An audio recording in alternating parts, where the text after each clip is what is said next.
Ladies and gentlemen, welcome to a guide to safeguarding procedures. And if you're part of an organisation that provides services to young people or vulnerable adults, then you need to have safeguarding procedures in place, and this course is a guide to the procedures that you might need. It was initially developed for medical practices in the UK, so some of the issues may not be relevant to you. But essentially I think that the main points covered, the main procedures that you need, will be covered in this course, and I hope that it's helpful. Okay, so as an introduction, the course provides a guide to safeguarding procedures that medical practices and other services providers need to have in place to guard against abuse. So this includes doctor surgeries, schools, nurseries, clubs, charities, any organisation that works with people that might be vulnerable to abuse. This is not a course about the clinical detection or escalation of safeguarding concerns. It's simply about the administrative procedures that you should have in place to protect vulnerable people against abuse. The focus of the course is the United Kingdom, but I believe that the principles covered and the procedures presented should apply anywhere in any jurisdiction. Our agenda for this course is as follows. What is safeguarding? A definition. Who is covered by safeguarding? The responsibilities of service providers. Key decisions for service providers. And then we look at documents relating to safeguarding, how we might register new service users, the identification of safeguarding concerns, the proactive analysis of safeguarding issues, collaborative review of safeguarding, and then finally audit of effectiveness for the organisation. Let's look then at what is safeguarding.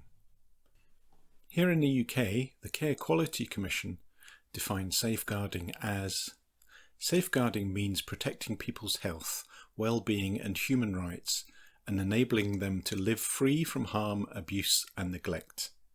So in the UK, local authorities, local councils, have overall responsibility for safeguarding within their area. And this role covers all people under the age of 18, but it only covers adults with care and support needs. And this is defined in the Care Quality Commission guidance. So who is covered by safeguarding? In the UK, any organisation that provides services to young people or to vulnerable adults must have safeguarding procedures in place. All people under the age of 18 are covered, whether or not concerns have been noted. Only adults with care and support needs, and in the UK that means a care plan, are covered. It's up to the local authority safeguarding team, who will be part of the social work department of the council, to decide if an individual needs to be subject of a care plan.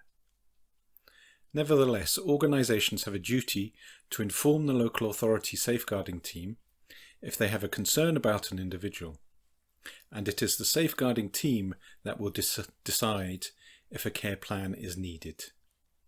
In Scotland, child protection committees within each local authority area are responsible for multi-agency child protection policy, procedures, guidance and practice. Let's look then at the key decisions service providers need to take. Firstly, we need to define what is a service provider. Any organisation that exists to provide services to children or vulnerable adults is classed as a service provider and must put safeguarding procedures in place. The organisation may be fully or partly funded by local or central government, or they may be entirely privately funded. All such organisations must be registered and are subject to inspection by the Care Quality Commission in England and Wales, or appropriate equivalent body in your jurisdiction. Service providers include schools, playgroups and nurseries, after-school clubs, care homes, medical practices, dentists, care providers, charities, youth groups, including scouts and guides, clubs, home helps, and so on, a whole variety of organisations. Any organisation that, as we've said in the definition, provides services to children or vulnerable adults. And what are the responsibilities of service providers? The UK Care Quality Commission Inspector's Handbook lists 9 responsibilities for the providers of public services, which includes GP practices and all these other practices I've named. Firstly, to put in place and operate effective systems, processes, policies, procedures and training to help ensure children and adults who use services are safeguarded from the risk of or actual abuse and neglect. Secondly, to comply with accepted national guidance on staff competencies in line with their role. Thirdly, to be aware of the Mental Capacity Act 2005 and the meaning of consent. Fourth, to provide levels and a quality of service that meet all the requirements of the relevant safeguarding regulatory framework for the service they provide. Fifth, to remedy any shortcomings found in safeguarding practice in their service to help reduce risks to people who use the service. 6. To learn and apply learning from any safeguarding incident to help strengthen safeguarding in the future. 7. To refer incidences of abuse or potential abuse to local authority safeguarding teams. 8. To notify the Care Quality Commission of safeguarding incidents in accordance with regulations by completing a statutory notification at the time the abuse is identified. And 9th, to cooperate with safeguarding inquiries. These 9 responsibilities have led me to create this generic safeguarding process, essentially a flow chart of the processes that you should have in place. So the issues may start with any of the 4 orange hexagons at the top left there. Your organisation may receive documents relating to safeguarding. There may be registration of a new service user. There may be concerns raised in the service, or there may be proactive review of safeguarding issues. Documents received relating to safeguarding should be reviewed, any safeguarding issues identified, any safeguarding action required identified, that action should be taken, and then either no further action is recorded on the service user's record, or it needs to be referred to a safeguarding or health professional. For a new service user being registered, a new service user record needs to be created, and again, any safeguarding issues identified. As before, those safeguarding issues will be reviewed, any action taken needs to be put in place, and either it recorded that no further action was required on the service user record, or referred to the appropriate professional. Similarly, concerns raised in service need to be communicated to the safeguarding lead and or other trained professional in the organisation, and again the issues identified, reviewed, action taken and recorded or referred as appropriate. And finally, regular proactive review of safeguarding issues will lead to cases identified which need further review. These issues should be identified from the cases by the appropriate trained people, and again, action required identified, taken and recorded. Any referrals to a professional require professional follow-up, as shown on the right-hand side of the flowchart, with cases identified for in-service review and further action taken as appropriate, and then service user records updated as required. There should also be regular audit of safeguarding effectiveness, which we'll talk about, and any issues raised for staff training and awareness. What does all this mean for service providers? Well, if you're an organisation that provides services to children or to vulnerable adults, then you should have safeguarding procedures which include the following. Firstly, a process for dealing with incoming safeguarding concerns, including reports from health professionals or the council safeguarding team or the police and so on. Secondly, a process for managing new service users coming into the organisation, and that might include an initial review of needs, awareness of safeguarding issues already in place. Thirdly, regular staff training and refresher sessions. Fourth, an urgent process for staff to raise concerns. Fifth, regular review of concerns and issues with referral to the appropriate professionals as necessary.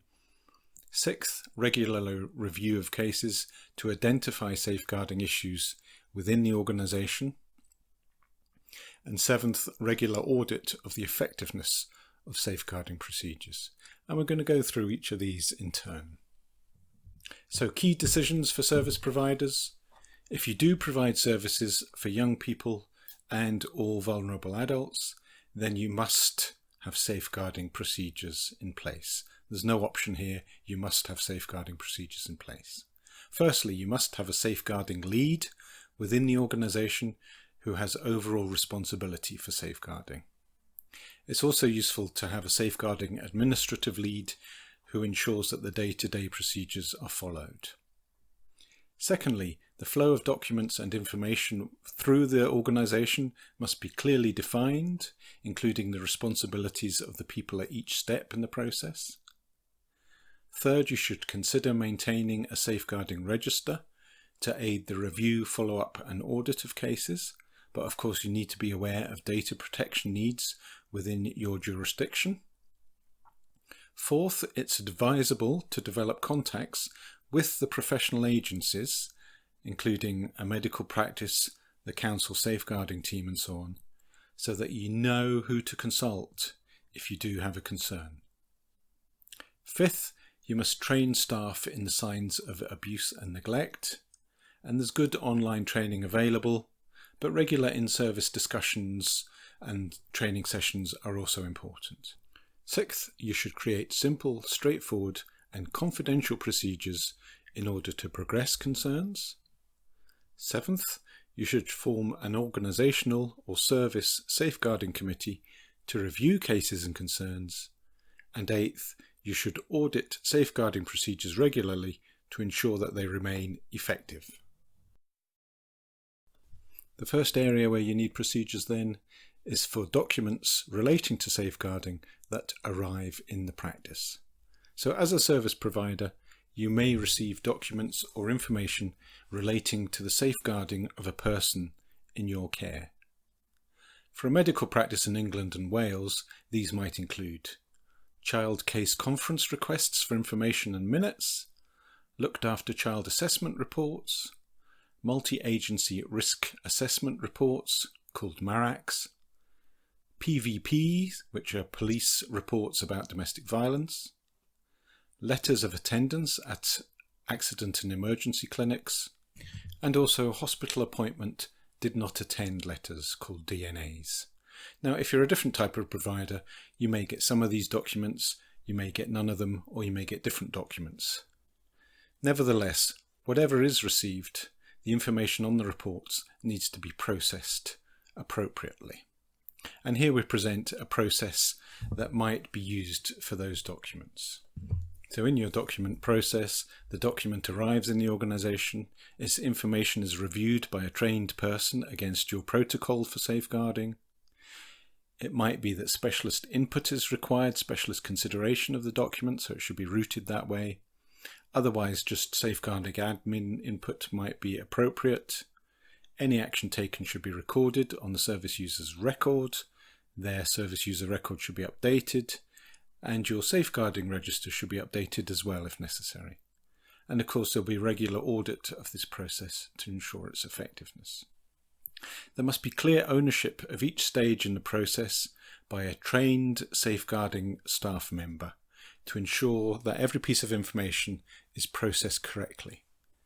There must also be a protocol or guidelines to review the information against in order to decide the next steps, and regular audit ensures that everything has been processed appropriately. Next, we have the registration of new service users. When a new service user comes into your organisation, either through taking on a new service or perhaps a new individual has come into the organisation to be supported, then that person needs to be correctly registered, and any safeguarding needs that they have need to be identified and progressed. Now, some of these may be reported to you through the documents we've just covered, but it's also appropriate to ask some questions on your service user registration form. And these questions may include the following, depending on the level of confidentiality that's appropriate for your organisation and for the person. But questions include, what school or nursery do they attend? That gives you a contact point if you have any concerns.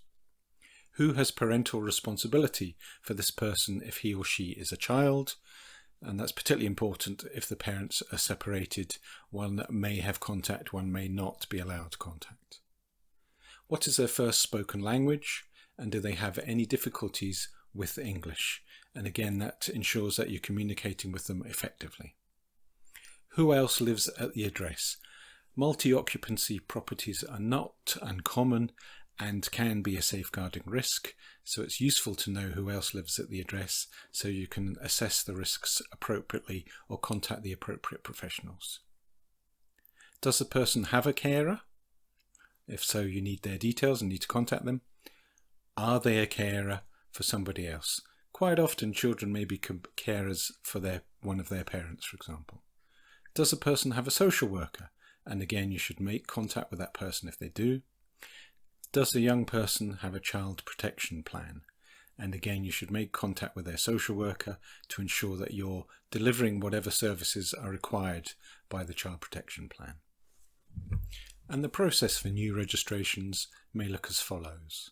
The new service user is registered, their needs are assessed with any information obtained from the local authority as appropriate, perhaps in response to the questions we just mentioned.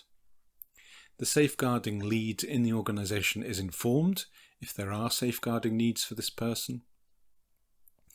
The information received is reviewed versus your guidelines and protocol. And again, specialist input may be required to do that, to identify safeguarding needs. Or alternatively, it may be just an admin process. Any action taken should be recorded, with the service user's record updated accordingly, and the safeguarding register updated if the new user does have safeguarding needs, and then there should be regular audit. It's also important for the staff within your organisation to be able to identify any safeguarding concerns that they might see when they're dealing with service users, when they're supporting them and so on. So the raising of staff concerns is important and needs to have a procedure in place. In particular, your frontline staff need to be thoroughly trained in safeguarding and the signs of abuse and neglect. A high level of staff engagement is essential. Good communication with your staff is important. There's good online training available, and also in-house discussion and review of anonymised cases is also important to build staff awareness of the things to look for. I've given there a link to one of the training providers of safeguarding training. I have no connection with the Blue Stream Academy, but I have heard feedback that they provide good quality training. And the process for raising staff concerns, well, a staff concern might be raised there. That concern should be logged. At the same time, a designated person, probably the safeguarding lead in your organisation, should be informed and they should take the appropriate action. This might be raising the concern with the appropriate professional organisation, the safeguarding team of the local authority, for example. The service user's record should be updated with the information and the action taken, and then there should be regular audit of the process to ensure it's effective. Next, we come to proactive analysis. And your organisation should actively review its safeguarding procedures and any cases and issues that have been raised in order to improve for the future. So the Care Quality Commission Inspector's Handbook, which is valid here in the UK, makes it clear that GP surgeries and other service providers should work proactively to ensure that children and adults who use services are safeguarded from the risk of or actual abuse and neglect. And that means that organisations must seek to understand and manage the safeguarding needs of their users. And this means regular proactive searches of your service users to identify any issues, any points that may need to be progressed. These should be reviewed using your protocol and any safeguarding action identified. There should also be regular review of your safeguarding register of the individuals that are on that register, review of their cases, speaking to the frontline staff who are dealing with them so that actions can be identified and safeguarding action progressed.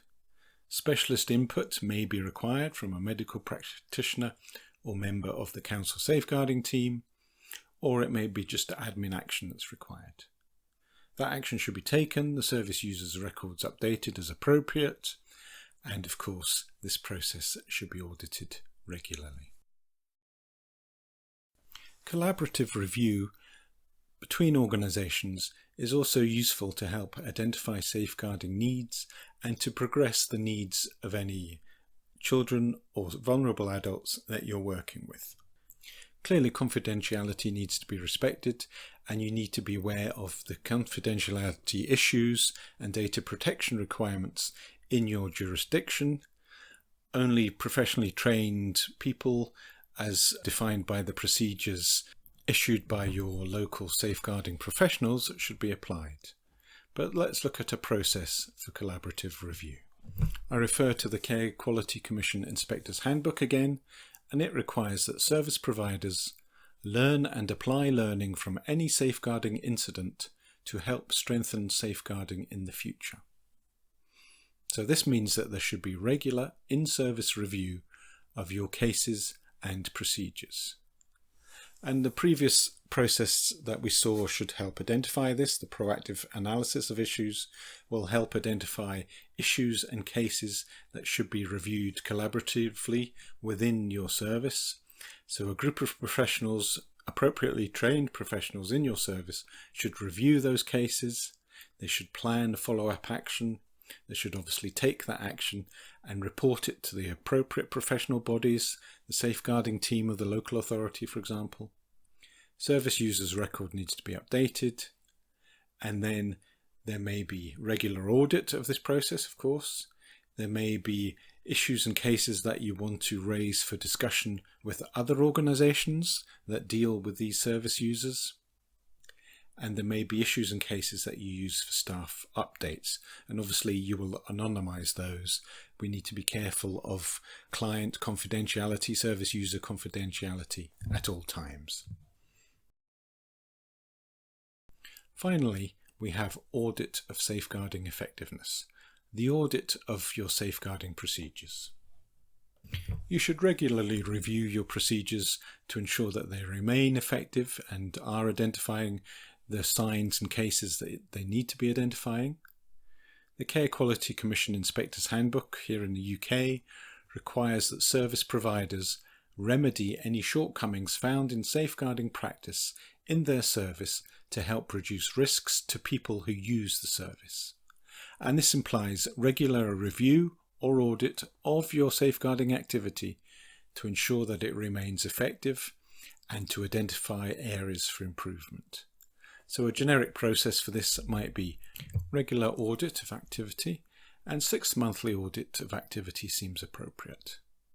Improvement actions should be identified from that audit. Any safeguarding issues that were identified should be actioned, anything that's been missed in the previous case handling. Specialist input as required should be brought in, and this may be the safeguarding team from the local authority or a medical practitioner. There might also be admin action. That action should be taken, reported to the appropriate authorities, with the service user record updated and your safeguarding register also updated. And that's everything covered really. Those are all the procedures that you need to put in place if you provide services to children, young people, vulnerable adults. And the key learning points we've had from the course: any organisation working with young people or vulnerable adults must, firstly, have a named and trained individual as the organisation's safeguarding lead. Secondly, have a process for identifying and dealing with safeguarding issues, or multiple processes. Thirdly, train staff to identify concerns and have a procedure for raising those concerns within the organisation and then raising them up to the appropriate professional bodies. Fourth, undertake regular in-service review of concerns and issues, and again action as appropriate. Fifth, to refer any concerns raised and identified to the appropriate professionals. Sixth, to collaborate with any properly authorised body that's investigating safeguarding concerns. Seventh, to regularly audit the effectiveness of your safeguarding procedures. And eighth, to make your service users confident to reveal abuse to a trusted professional. And to do this, you should develop contacts with professionals that you can bring in if needed, if you feel that a service user is holding something back and needs to talk to somebody, needs to deal with a professional. And lastly, we have some resources for further information. Now, the following links are all UK sites, but they are a good source of further information and guidance on safeguarding, and I believe they should be useful in any jurisdiction. So first there we have the Care Quality Commission and their information on safeguarding people. It's provided at the website address given. Next we have the NSPCC Learning site, and there's lots of information on the Safeguarding and Child Protection link given. Also from the NSPCC Learning site, there's information and guidance on writing safeguarding procedures and policies, and that's at the link given. And then finally, the NSPCC Learning links to lots of other resources, including government guidance from the various UK governments and other UK bodies on safeguarding. And that's all from me on safeguarding. I hope this has been helpful. My name is Ross Maynard, and I hope this will help you set up and evaluate safeguarding procedures in your organisation. Good luck.